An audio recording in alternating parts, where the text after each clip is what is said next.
ہم تربوز خریدتے ہیں، واٹر میلن، مثال کے طور پہ 5 کلو کا ایک تربوز ہم نے خریدا، اور جب اسے کھانے لگتے ہیں تو پہلے اس کا چھلکا اتارتے ہیں نا. 5 کلو میں سے کم از کم 1 کلو کا تو چھلکا نکل جاتا ہوگا، یعنی آلموسٹ 20%، 20% تو کم ہو جاتا ہے. مگر کیا کبھی ہمیں افسوس ہوتا ہے اس کا؟ کیا ہم سوچتے ہیں کہ ہم نے تو تربوز چھلکے کے ساتھ خریدا ہے، چلو آج چھلکے کے ساتھ ہی کھا لیتے ہیں؟ ایسا نہیں کرتے نا.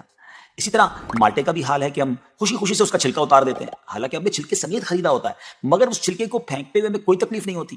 یہی حال مختلف پھل اور سبزیوں کا ہے. اچھا، ہم چکن بھی تو خریدتے ہیں، زندہ ثابت، اسی کو تولتے ہیں، تلواتے ہیں، پیسے دیتے ہیں، مگر جب کھانے کی باری آتی ہے، پکانے کی باری آتی ہے، تو اس کے بال، اس کی خال، اس کی آلائشیں نکل جاتی ہیں، تو ویٹ تو کم ہو جاتا ہے، مگر کبھی اس پر دکھ ہوتا ہے نہیں نا. تو پھر 40,000 میں سے 1,000 دینے پر، 1,00,000 میں سے صرف 2,500 دینے پر ہمیں کیوں بہت تکلیف ہوتی ہے؟ حالانکہ یہ صرف 2.5% تو بنتا ہے، یعنی 100 روپے میں سے صرف 2.5 روپے. یہ تربوز، کیلے، آم اور مالٹے کے چھلکے اور گٹلی سے تو بہت کم ہے نا.